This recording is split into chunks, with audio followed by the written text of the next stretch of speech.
যেমন একদিকে ঋষি ছিলেন তেমনি সামরিক ছিলেন। তো সুভাষচন্দ্র বসু এই সামরিক ঋষির বড়ই অভাব সেটা তিনি বুঝতে পেরেছিলেন এবং সেটা তিনি আক্ষেপের সঙ্গে বলতেন। পরবর্তীতে তিনি আমাদের ভারতবর্ষে থেকেছিলেন, কিন্তু তিনি সামনে আসেননি, প্রকাশ্যে আসেননি, আসতে দেওয়া হয়নি। কারণ তার উপর দ্বিতীয় বিশ্বযুদ্ধের যে যুদ্ধ অপরাধী ট্যাগ, সেই ট্যাগটা এখনো লাগানো আছে, যেটা সাম্প্রতিক গবেষণায় উঠে আসছে। যে কারণে তিনি ভারতবর্ষে ফিরেও তিনি নিজেকে প্রকাশ করতে পারেননি, কারণ তিনি ক্ষমতা চাননি। তিনি ছিলেন প্রকৃত দেশপ্রেমিক, যিনি দেশকে ভালোবেসেছিলেন। তাই আজ 21 অক্টোবর ভারতবর্ষের প্রকৃত স্বাধীনতা দিবস। আমরা পালন করে 15 আগস্ট সরকারিভাবে স্বাধীনতা দিবস, কিন্তু আমি নিজে ব্যক্তিগতভাবে পালন করি না।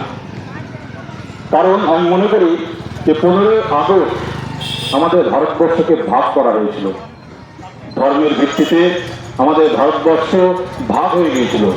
ভারত পাকিস্তান দুটো রাষ্ট্র তৈরি হয়েছিল, কত মানুষ উদ্বাস্ত হয়েছিল। এপার বাংলার মানুষ ওপার বাংলায়, ওপার বাংলার মানুষ এপার বাংলায়।